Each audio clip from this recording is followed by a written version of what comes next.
okay?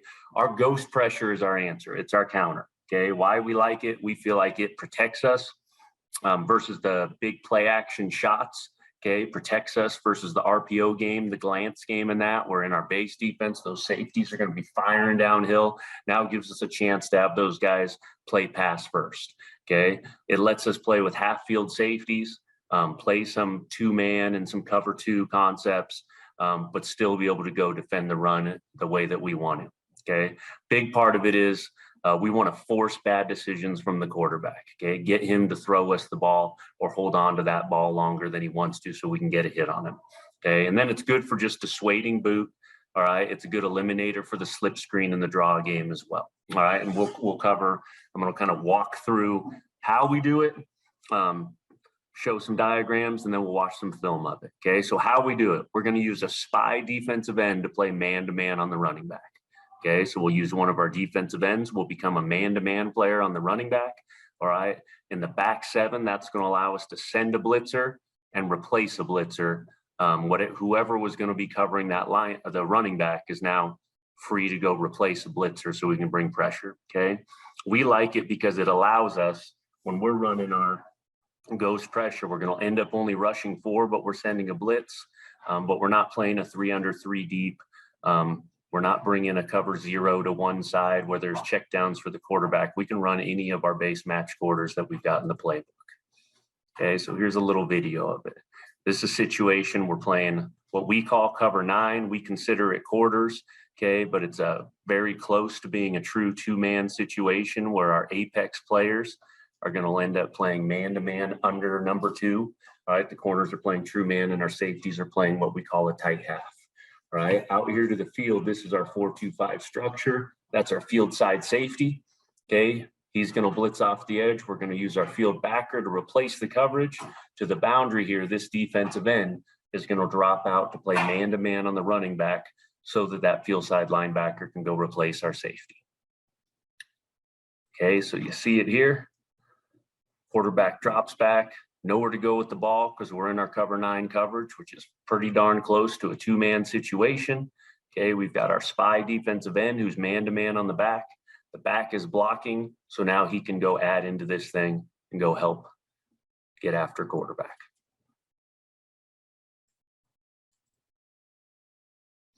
Okay, how we do it, okay, our base way is fire pressure, okay? We can play full zone coverage, and again, when I say zone, I'm talking a match quarters variation or a two-man variation, okay? So that's our fire pressure, all right? If we want to run the same exact pressure as our fire, but don't want to use any of our defensive backs in the pressure, then we're going to call a blaze. Blaze is just a linebacker fire, all right? And then a scorch is a safety fire. We'll get into that and I'll show you what that means, where we're never going to bring a corner. It's always going to be one of the safeties, okay?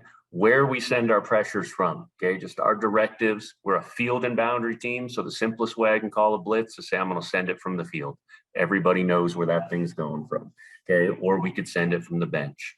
In the run game, we like to send the pressures to the strength or away. When we say strength, we're talking about run strength, so that starts with the tight end. If there's no tight end, is there a fullback? If there's no fullback, then we have different rules we fall into, okay? Sometimes we're sending that pressure to the running back or away from the running back, okay? Talking about an offset gun running back. And then there's times we want to send it based off the formation, okay? Where we want to make sure certain positions can pressure, so we're going to base our where we're sending it off of what formation they come out in. And then sometimes it's player based, okay? Sometimes we want to run a certain coverage against certain players to take them away. Then we're going to call our blitz based on where they align certain threats on the offense, okay? So just an example of the different directives that we use, where we're sending our fire pressure, our blaze pressure, our scorch pressure, all of our ghost pressures from. Okay, so just another pressure picture of it. And this, that being said, again, our fire pressure isn't necessarily designed or simulated pressure to go and hit the quarterback and get sacks all the time, okay? It's made to force him to make bad decisions. But, okay, the fact that we're not playing 0, we're not playing 3 high. In this picture, we're playing split field coverage, okay? It's two-man to the field. It's our base cover 4 quarters to the boundary. all right, but we're bringing our safety. We're replacing his two-man coverage with the backer. Defensive end is stepping off to play man-to-man on the back. And when the quarterback drops back, and this happens to be a slip screen, but what we want is him to look out there and say, shoot, I feel the heat of that guy coming off the edge, but where the heck am I supposed to go with this ball?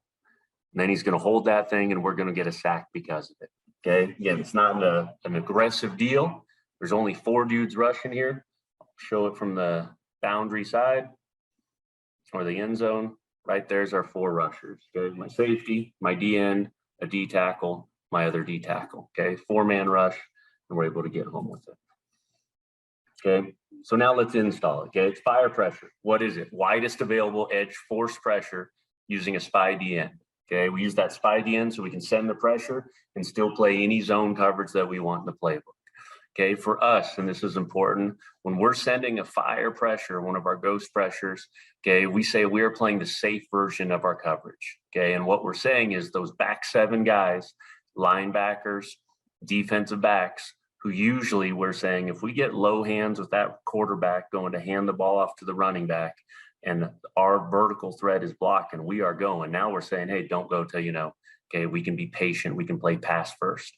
Okay, our blitzer is a pitch or peel force blitzer off the edge. Okay, so if the back swings to his side, he's going to abandon the blitz and cover that back. All right, in parentheses there, if it's coming from one receiver side, that's going to change for him. Okay, and our linebackers are going to replace the coverage of that blitzer. A SPY D end is going to replace the coverage of that linebacker. Again, strength, we can play whatever coverage we want behind it. All right, so here's a picture of it. Okay, this is an example of a wide fire, bringing it from the field. This is our field side safety. Okay, he is coming off the edge. He is a pitch or peel player. Okay, for the defensive line. And first I should say this linebacker is going to replace whatever coverage we called to the field to receiver side, to the boundary side.